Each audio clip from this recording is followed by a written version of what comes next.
அப்பப்பா ஃபைனலா 1.5 வருஷ போராட்டம் இன்னைக்கு தான் நிறைவேறி இருக்கு. இந்த கோல்டு சூக்க தேடி அலைஞ்சு 1.5 வருஷம் கழிச்சு இன்னைக்கு தான் கண்டுபிடிச்சிருக்கோம். இந்த ஸ்ட்ரீட் ஃபுல்லாவே கோல்டு கடைங்க தான் இருக்குமா. வாங்க கோல்டுல என்னென்ன டிசைன் பண்ணி வச்சிருக்கான்னு பாத்துடலாம்.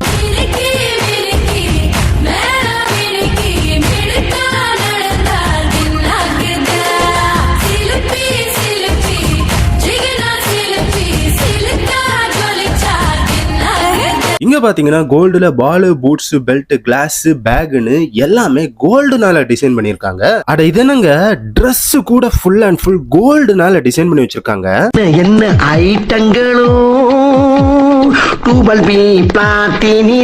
வேர்ல்ட்ல இருக்கக்கூடிய எல்லா வகையான கோல்டு டிசைன்ஸும் கிடைக்கக்கூடிய ஒரே இடமா இந்த கோல்டு சூக்க சொல்றாங்க. இங்க இருக்கக்கூடிய நிறைய கடைகள்ல மேக்கிங் சார்ஜஸ் எதுவுமே கிடையாது. இதனாலேயே நம்ம ஊரை கம்பேர் பண்ணும்போது கோல்டோட ரேட் இங்க ரொம்ப சீப் அண்ட் பெஸ்டா இருக்கு. இதனோட நடுவழியில இவ்வளவு பெரிய தங்க